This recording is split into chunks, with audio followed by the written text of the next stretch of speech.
في الفيديو بتاع النهارده هقول لك على اجمد موقع ممكن تشتغل عليه اونلاين وتكسب فلوس كتيره جدا بالدولار، علشان انا عارف ان احنا خلاص كلنا اخدنا الاجازه والكل دلوقتي بيدور على شغل علشان يقدر يخرج مع اصحابه خروجات رايقه جدا، او حتى كمان يحوش ويشتري الموبايل اللي في نفسه او الحاجه اللي في نفسه. علشان كده هقول لك على اجمد موقع تقدر تشتغل عليه باللغه العربيه، وكمان بياخد منك نسبه من الارباح بسيطه جدا عكس كل المواقع التانيه. وفي اخر الفيديو هقول لك على 3 مهارات تقدر تتعلمهم بسرعه جدا، وكمان هجيب لك مصدر تعلم المهارات دي. فبجد الفيديو ده هيكون شامل وجامد جدا جدا بالنسبه لك لو انت لسه عايز تبدا شغل كفريلانسر. بس الاهم بقى من كل ده ان انت لو اول مره تشوفني على اليوتيوب فانزل دلوقتي حالا اعمل سبسكرايب، لو عليا كده بلايك كومنت فولو على انستجرام، سيب لك لينك تحت في الديسكربشن، خش كلمني هناك على طول، وانا على فكره برد على كل الناس. ويلا بينا نبدا.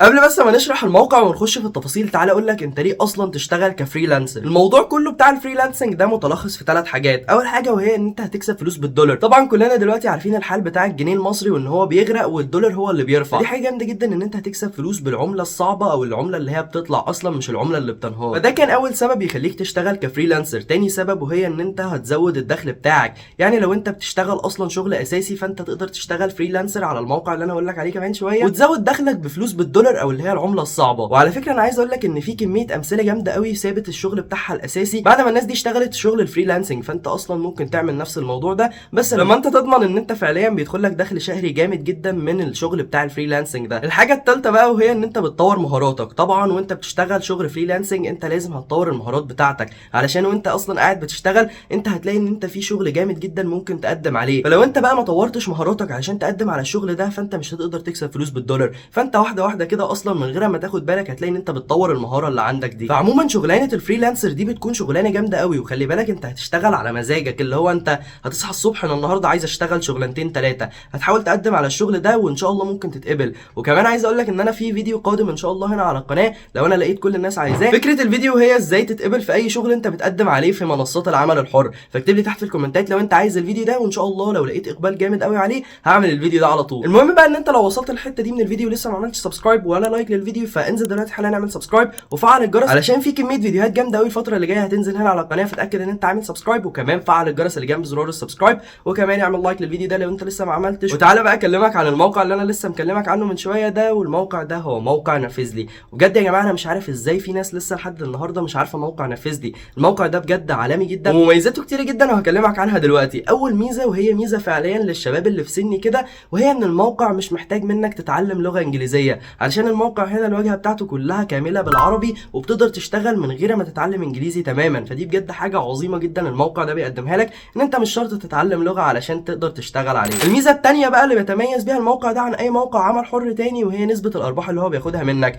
كل المواقع الثانيه بتاخد تقريبا نسبه 20 25 30%، وفي مواقع ثانيه بتاخد اكتر من كده. عايز اقول لك ان منصه نافذلي بتاخد منك 15 بس من نسبه الارباح بتاعتك. انت ممكن يجي لك شغل كده فجاه ب 100 دولار مثلا، فانت تفرح جدا ان انا هيجي لي اخيرا 100 دولار وخلاص كده انا هختني، وفجاه كده هتلاقي ان الموقع بياخد منك 40 دولار من ال 100 دولار، فاللي هو هيتبقى معاك شويه فكه. فبجد دي حاجه هتكون سيئه جدا بالنسبه لك لو انت بتشتغل على اي منصه ثانيه غير منصه نافذلي. حرفيا انت لو جالك شغل على منصه نافذلي ب 100 دولار فالمنصه هتاخد منك 15 دولار بس. فحاجه جامده قوي بصراحه، ودي من اكتر الحاجات اللي عجبتني في الموقع ده. الميزه الثالثه بقى اللي موجوده هنا في الموقع وهي ان انت بتقدر تعمل عليه معرض للاعمال بتاعتك ويقعد معاك مدى الحياه ومجانا. الموضوع ده لان انت ممكن تقدر تعمل عليه بورتفوليو جامد جدا، تقدر تقدم بقى البورتفوليو والمعرض بتاع الاعمال بتاعك ده لاي حد وان شاء الله ممكن تتقبل. وفي فيديو جامد كمان قريب ان شاء الله هنزله هنا وهو ازاي تعمل معرض اعمال على موقع نافذلي ده. والفيديو ده انا متاكد ان هو هيفيدك جدا علشان هيقول لك ازاي تعمل بورتفوليو من الصفر على موقع نافذلي وتقدر تتقبل بقى من خلال البورتفوليو ده في اي شغل انت بتقدم عليه. المهم برضو ان انت لو عايز تعرف الكلام ده معايا خطوه بخطوه فخش سجل على موقع نافذلي من اللينك اللي موجود تحت في الديسكربشن واعمل حساب عليه، وتعالى بقى شوف المميزات بتاعته معايا وانا بشرحها لك. الميزه الرابعه بقى ودي اللي بتهم اي حد في سني في الفتره دي، وهي ان هو ازاي يسحب الارباح بتاعته.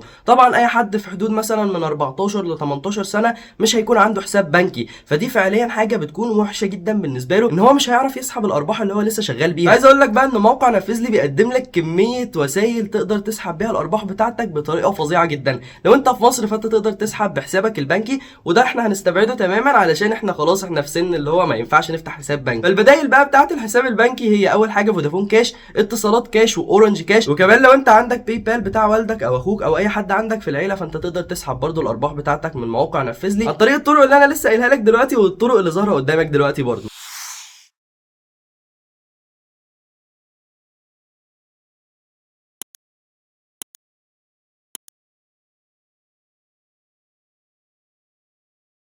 فبجد دي ميزه جامده قوي وبتوفر علينا كميه وقت ان انت اصلا ممكن الارباح بتاعتك تتعلق جوه الموقع عشان انت لسه ما عملتش حساب بنكي. فحرفيا موقع نفذ لي ده بيقول لك ان انت ما فيش قدامك اي اعذار علشان ما تبداش فريلانس. خش بقى دلوقتي حالا سجل من اللينك اللي موجود تحت في الديسكربشن وتابع بقى معايا خطوه بخطوه. الميزه الخامسه ودي الاهم بصراحه ودي اللي عجبت كل الناس اصلا اللي استخدمت الموقع ده، وهي الواجهه بتاعه الموقع. واجهه الموقع سيمبل جدا ومش هتحتاج منك خبره علشان تقدر تتعلمها بقى. ولو انت كمان عايز شرح للواجهه بتاعه الموقع فهم عاملين فيديو دقيقه ونص حرفيا بيشرح لك كل حاجه عن الموقع وازاي تبدا شغل عليه والكلام ده. وفكره الموقع لو انت لسه مش فاهمها هي عباره عن ان في ناس بتطلب شغل معين وانت ممكن تقدم على الشغل ده. فانت هتقدم ازاي؟ هتقدم عن طريق ان انت تقدم لهم البورتفوليو بتاعك او معرض الاعمال بتاعك. وزي ما قلت لك في اول الفيديو انت بتقدر تعمل معرض اعمال على موقع نفذ لي نفسه، والمعرض ده بيكون معاك مدى الحياه، وكمان المعرض ده بتقدر تعمله مجاني. وهتكلم معاك في الفيديوهات الجايه ان شاء الله عن ازاي تعمل معرض اعمال على موقع نفذ لي، والمعرض ده يكون شكله جامد وبروفيشنال وتقدر تقدم باستخدامه على كميه شغل وتتقبل فيه وتقدر تكسب بقى فلوس كتيره جدا بالدولار. زي ما قلت لك من شويه لو انت عايز بقى تعمل حساب على الموقع ده خش بقى سجل على طول من اللينك اللي موجود تحت في الديسكربشن وفي اول كومنت او حتى كمان في البايو على الانستجرام.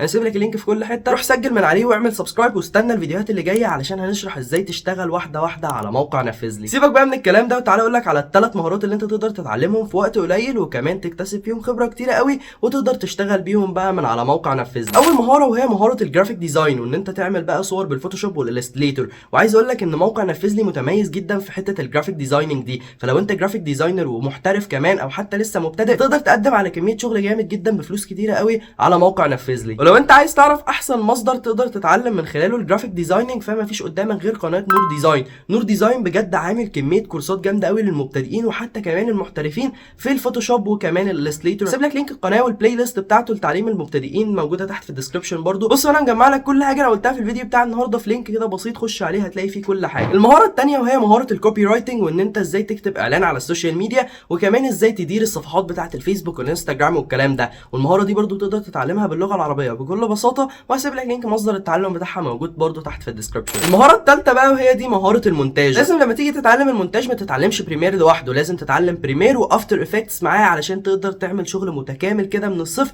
وتقدر تقدم على شغل تكسب منه فلوس كتيره جدا. وعايز اقول لك ان انت لو بقيت مونتير محترف جدا فانت ممكن توصل معاك ان دقيقه المونتاج بتاعتك بتوصل لحد تقريبا 150 دولار. بجد الاحتراف في المهاره دي ممكن ينقلك من حته كده لحته عاليه خالص مش متخيلها انت اصلا. وبرده لو انت بتسال على مصدر التعلم فهسيب لك لينك تحت في الديسكربشن برده مع اللينكات كلها اللي انا لسه قايلها لك دلوقتي لمصدر تتعلم من خلاله بريمير وافتر افكتس. وبس كده يا جماعه كده خلصنا الفيديو بتاع النهارده. اتمنى فعلا الفيديو يكون عجبكم. لو عجبكم بقى ما تنسوش تعملوا لايك وشير وسبسكرايب وبس.